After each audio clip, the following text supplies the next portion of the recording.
Chapter 15. What Goes Around Comes Around. I was in my room trying to solve a complicated chemistry question. It was easy for others, but I didn't particularly enjoy chemistry. The question I was grappling with was what mass of hydrogen produces 3.011 into 10 to the power 23 H2O molecules when burned completely in excess of oxygen. The equation given was 2H2 plus O2 makes 2H2O. I started working through the problem. I knew that 2 moles of H2 produce 2 moles of H2O. From Avogadro numbers 6.022 into 10 to the power 23, I calculated that 2 into Avogadro's theory into H2O molecules are produced from 4 grams of H2. So for 3.011 into 10 to the power 23 H2O molecules, I determined that 1 gram of H2 would be required. Just 1 gram? What the? I was confused. Suddenly, Robin entered the room. Hi, Sana. How come you are here at this hour? Don't you have work? I asked. Just came here to give some medicine to Grandma. Actually, my mom was coming, but instead, I came so that I could meet you. We just met yesterday, right? I responded.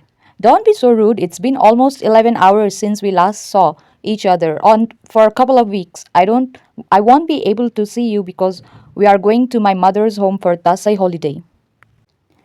Oh, that's great, I said. Do you want anything? Coffee? I asked with a smile. Yes, coffee, mischievously he said. A coffee with the kiss sounds good. I playfully told him to shut up, and then we continued our conversation. We discussed our studies and work. I shared that things were going well for me, and he revealed that he didn't particularly like engineering and had an interest in tourism. However, due to his family's construction business, Ranas and Sons, he had to follow a different path. His mother, on the other hand, was involved in the import and export of fabrics. As we talked, I asked Robin about his past and school life. He shared that during his childhood, he lived with his grandparents because his parents were busy with their business deals. His student life was ordinary, just like any other student. I mentioned that I wanted to know more about him, and he understood. Robin then informed me that he needed to go to office soon. He thanked me for the coffee and told me to take care of myself while he was away. Dasai holidays were approaching, which is a significant festival for Nepali people. However, I wouldn't be able to celebrate it because in our culture, when there is a death in the family, other family members are not supposed to celebrate any festivals or pujas for 1 year from the date of the death. Robin went to Tehran, his native place, with his parents to seek blessings from elders, while Rezi insisted that I accompany her. However, I decided to stay here by myself for a month. During the Dasai period, Kathmandu was quieter than usual. There was lesser noise, fewer transportation options, and many shops were closed. This time of year, many people from other cities migrate to the capital in search of better opportunities. So, once a year during Dasai, most of them managed to return home for a couple of days. The city had different atmosphere, not like the bustling Kathmandu of today. It had only about I was already missing my friend. Robin hadn't called me or replied me to my text, and I was missing him too. Honestly, I found myself thinking about him most of the time.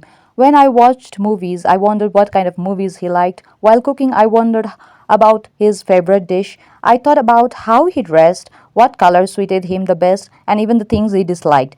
He had become a part of my daily life from the moment I woke up until I went to bed, and even in my dreams. His absence didn't stop me from thinking about him all day long, and even during several nights. I was deeply in love with Robin. Finally, the day came when all my friends returned to me. College reopened, and the professor were in a hurry to cover the syllabus.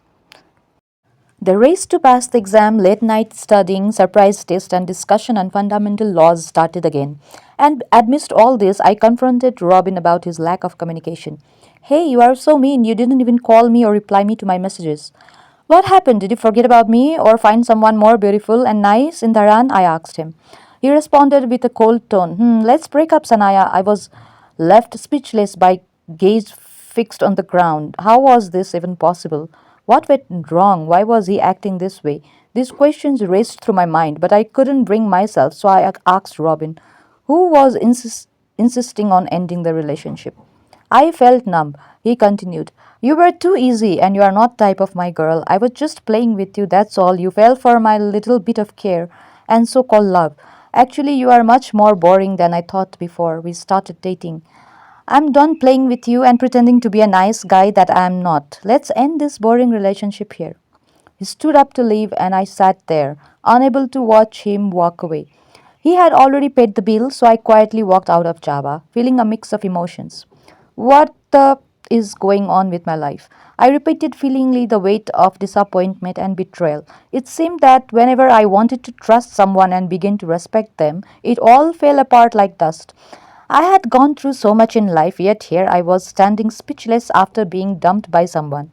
Maybe it was a bad experience, just like doctor said, that each of us has to go through in order to become tough. I tried to cheer myself up, reminding myself that I had to go to Robin's home, however, before I could dwell on my sorrow. I noticed Robin's friend on his bike. "Hi, Sanaya," he called out. I greeted him and he noticed my troubled state. "Well, what's up? You don't seem fine." I hesitated for a moment, but I decided to accept his offer. "No, it's okay. I'm not going home now." He insisted. "I'm not taking you home. I have a way to cheer you up. Come." Curiosity got the better of me as I wondered where we were going. "Anik, where we are going?" As I was wondering, we reached our destination. I was in awe. It was not the most amazing place I had ever seen. A park with a green and white color scheme, a white bungalow in a green garden, and flowers in various shades of white. As I entered, I felt an overwhelming sense of happiness. All the shabby and horrible feelings from being dumped vanished in the serene and peaceful environment. It was a heart pleasing place, contrasting the loud and noisy city beyond its gates. "Thank you," I said, grateful for the respite. He replied, "Don't embarrass me with your gratitude. You have never been to the Garden of Dreams before?" I admitted, "No, actually, I haven't even heard about this place. It's really wonderful. Amidst the chaos of the city, it's so peaceful here." Anik suggested, "Let's have a coffee and talk." "I think you need to talk." Listening to his words, I thought he already knew what his friend had done to me.